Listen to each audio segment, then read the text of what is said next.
Bismillahirrahmanirrahim. Babun ya. Apa? Mu'ad. Bismillahirrahmanirrahim. Mu'ad bin Anas dari Mu'ad bin Anas radhiyallahu taala anhu. Qala berkata Mu'ad, qala bersabda Rasulullah sallallahu alaihi wasallam, man barang siapa akala yang dia makan ta'aman makanan, faqala maka dia berkata, alhamdulillahilladzi at'amani hada wa razaqanihi min ghairi haulin minni wala quwwah, ghufira lahu ma taqaddama min dzambi. Alhamdulillah segala puji. Faqala maka dia barang siapa makan makanan, faqala maka dia berkata, alhamdulillah, selesai makannya. Alhamdulillah segala puji lillahi bagi Allah alladzi yadzat at'amani hadza yang memberi makan aku, inilah makanan. Wa razaqanihi dan memberi rezeki aku makanan ini, min ghairi haulin tanpa usaha minni dariku, wala quwwatin dan tanpa kekuatan dariku. Ghufira maka akan diampuni lahu baginya ma dosa taqaddama yang telah lewat, min dambihi daripada dosanya. Rawahu Abu Dawud at-Tirmidzi wa qala hasanun hadisun hasan. Jadi kalau kamu pengen dosa-dosamu diampuni oleh Allah, setiap kali makan itu baca ini, alhamdulillahilladzi at'amani hadza wa razaqanihi min ghairi haulin minni wala quwwah. Makan apa saja itu, bahkan ini juga bisa untuk apakah sedang minum atau apa, makan. Tambah banyak doa, nanti kan tambah bersih dirinya dari dosa. Lagi pula yang setiap makanan yang kita makan itu kan hakikatnya nanti juga akan jadi urusan di akhirat. Walaupun seteguk air putih itu saja itu juga akan diurus di akhirat. Tetapi kalau kita ini makan makanan kemudian kita mensyukurinya itu, iya kan, biar kemudian kita mensyukurinya, maka semoga saja syukur kita ini menjadi penutup dari apa itu makanan-makanan yang kita makan. Karena hakikatnya makanan yang kita makan itu juga akan banyak sekali untuk urusan. Dari mana didapatkan, kenapa kamu makan, untuk apa kamu makan. Mungkin kalau kita ini diteliti oleh Allah dalam urusan makanan itu ya nggak tahu selamat apa enggak. Tapi kalau kita tutupi dengan syukur itu, semoga aja itu dimeringankan nanti hisab di akhirat sana. Babun di sini adalah suatu bab la ya'ibu ta'ama wa istihbabi madhihi. La ya'ibu, seseorang hendaknya tidak mencaci at-ta'ama makanan, tidak meremehkan atau mencaci at-ta'am makanan, seperti kata-kata setiap hari sayurnya ini aja, bambu terus, kalau orang Jawa gedek, wastihbabi madhihi, dan sunnahnya memuji makanan tanpa melewati batas, maksudnya itu.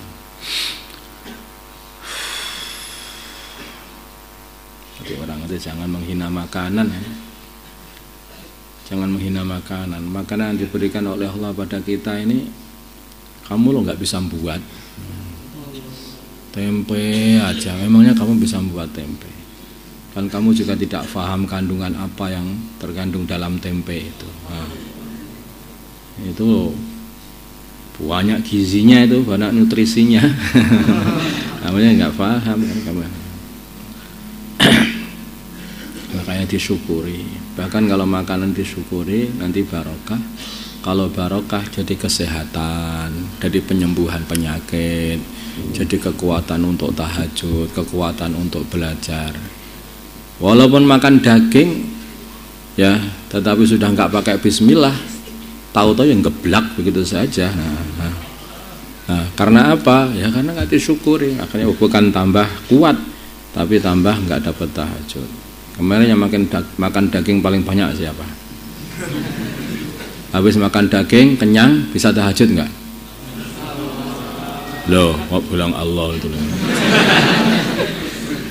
Mesti kalau kamu kekenyangan nanti nggak bisa tahajud. Sudah seperti itu. An Abi Hurairah dari Abi Hurairah radhiyallahu taala anhu qala berkata Abu Hurairah, ma'aba tidak pernah mencaci Rasulullah sallallahu alaihi wasallam ta'aman makanan qattu sama sekali. Ini istahu bila mana baginda Nabi menyukainya, akalahu maka beliau memakannya. Wa in kariyahu bila mana beliau tidak menyukainya, saya tarakahu maka beliau meninggalkan begitu saja, muttafaqun alaih, tapi tidak mencacinya. Kan kadang-kadang orang itu ada yang cocok, ada yang tidak cocok ya makanan itu.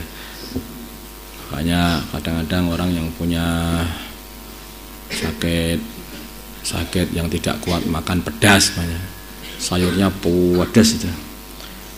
Masya Allah, alhamdulillah, ya sudah berarti itu saja, nggak usah. Siapa sih yang masak itu kurang ajar, jangan begitu. Makan kayak gini apa bisa dimakan? Ya nggak usah seperti itu. Tapi nanti kalau memang sudah terlalu pedas, ya dimusyawarahkan saja. Jadi biar agak dikurangi itu, biar nggak penyakit mah. Tapi jangan mencacinya. Kalau nggak kuat ya sudah. Wan Jabirin, kadang-kadang juga itu nasi yang kurang mateng tak apa, ya udah kalau kamu nggak kuat, nggak, saya udah, ya kan. Nah, nasinya kadang-kadang kurang mateng kan.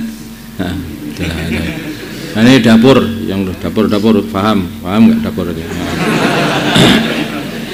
Nasi yang harus yang mateng lah, nah, buat itu nanti biar anak-anak ini biar seneng makannya, seneng ibadahnya, seneng belajarnya, begitu kan. Wa an Jabir dari Jabir radhiyallahu taala anhu anna Nabi sungguhnya baginda Nabi Muhammad sallallahu alaihi wasallam sa'ala bertanya ahlahu keluarga beliau al-udma makanan lauk. Faqalu maka mereka berkata ma ing tidak ada di sisi kami illa khallun kecuali hanya cuka. Fada'a maka beliau meminta, fada'a bihi maka beliau meminta cuka supaya didatangkan cuka. Faqala maka beliau berkata, faja'ala maka jadilah beliau yakulu memakan, wa yakulu dan beliau berkata, ni'mal udmu al-khallu. Sebaik-baiknya lauk adalah cuka. Ni'mal udmu al-khallu. Sebaik-baik lauk adalah cuka. Rawahu Muslim. Ini sebagian ulama mengatakan ni'mal udma al-khal ini adalah untuk memberi rasa tentram kepada keluarganya itu loh. Jadi kadang-kadang hanya dikasih cuka aja kan nggak enak, ada yang nggak enak ini suka ini enak, enak betul ini enak. Nah, jadi akhirnya yang ngasih itu jadi seneng juga, bagus ini bagus. Sebagian mengatakan ya memang khol atau cuka ini bagus gitu, untuk dibuat lauk. Atau yang maksud itu juga maksud baginda Nabi, orang itu jangan berlebih-lebihan hendaknya di dalam mencari lauk itu. Ini enggak ada ini hanya suka saja, hanya kecap saja, gimana ini? Hanya tempe, ini hanya jangan seperti itu. Apa yang ada langsung disyukuri, enak ini enak, ni'mal udmu al-khal ini enak ini. Nah, jadi itu kehidupan di rumah itu seperti itu. Jadi kalau kamu pengen meniru kehidupan baginda Nabi dengan keluarganya ya seperti ini. Jadi apa yang ada di rumah yaitu alhamdulillah seneng gitu. Ini menunjukkan baginda Nabi memberi pelajaran akhlak yang baik ketika di rumah itu. Jangan mengada-ngadakan ya seadanya saja. Ada orang itu, saya tanya itu sehat sekali dia itu. Kenapa Pak? Kamu kok sehat sekali Pak? Saya itu pokoknya seadanya. Pokoknya karena hati itu pokoknya nerimo seadanya. Kok akhirnya itu enak sehat terus itu. Karena kadang-kadang itu satu ketidaksehatan itu kebanyakan dikarenakan yaitu stres orang itu. Dan stres itu apa? Karena tuntutan-tuntutan dari diri itu yang tidak terpenuhi. Makanya orang banyak stres. tertekan, pengen ini nggak kesampaian, pengen ini nggak kesampaian. Sebetulnya kalau kita turuti keinginan nafsu ini itu tidak akan bisa kita penuhi keinginan nafsu ini di dunia ini. Nafsu manusia itu besar sekali, maka nggak bisa dipenuhi di dunia. Banyak apa aja kurang. Kalau dikasih harta 1 gunung pun nanti pengen yang seumpama aku punya 2 gunung. Nanti kalau sudah dikasih 2 gunung pun semua yang punya 3 gunung. Ada aja nggak pernah tersampaikan. Bisa puas manusia itu kalau sudah masuk surga. Hanya itu saja. Jadi maka di surga itu apa saja itu besar. Tanahnya besar, istrinya banyak, hartanya banyak, apa saja itu banyak, sampai pakai puas di sana itu, nggak ada yang nggak puas. Nah kalau di dunia ya semuanya jangan, karena kita itu menahan diri, menahan nafsu di dunia inilah, maka akhirnya bisa melampiaskan nafsu nanti di surga. Kalau kita sudah lampiaskan nafsu habis-habisan di dunia ini, maka ditakutkan nanti kita tidak dapat melampiaskan nafsu di surga. Nah, nggak dapat apa-apa malah di sana. Maka fa'amma man khafa maqama rabbih wa nahan nafsa 'anil hawa, kesenangan-kesenangan nafsu itu ditahan, fa innal jannata hiyal ma'wa.